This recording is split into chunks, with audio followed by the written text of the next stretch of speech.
যখন আমি বিদেশে আসার প্রস্তুতি নিলাম, ভাবলাম বিদেশে গিয়ে অনেক টাকা পয়সার মালিক হব, অনেক ধন সম্পদ হবে, বাড়ি গাড়ি সব কিছু করবো। আসলে বিদেশ আসার পরে দেখা গেল 8-10 বছর পরে আসলে বাড়ি গাড়ি কোনো কিছু হইল না।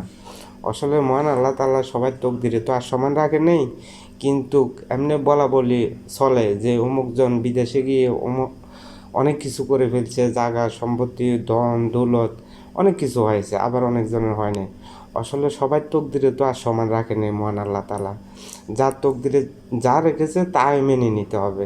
আমরা কেউ মানতে পারি না যে অমুকে বিদেশ যায় তো বহুত কিছু করিয়ে লেছে, তুই কিনলে করতে পারস না, তুই কোনো কাজ করস না, কিছু করস না, বসে বসে খাস, এই কারণে তোর কিছু হর না, বা আলসিয়ামি দেশ কাজ করস না, অবহেলা করস।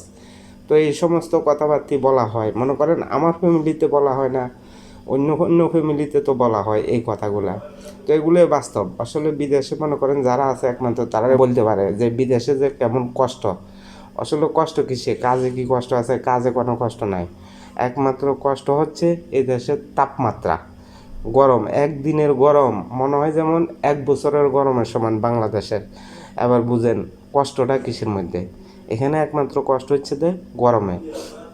আর আরেকটা কষ্ট হচ্ছে যে এখানে মনে করেন আপনি যার কাজ করবেন, যে মালিকের কাজ করবেন, মালিকে আপনাকে মানুষ মনে করবে না।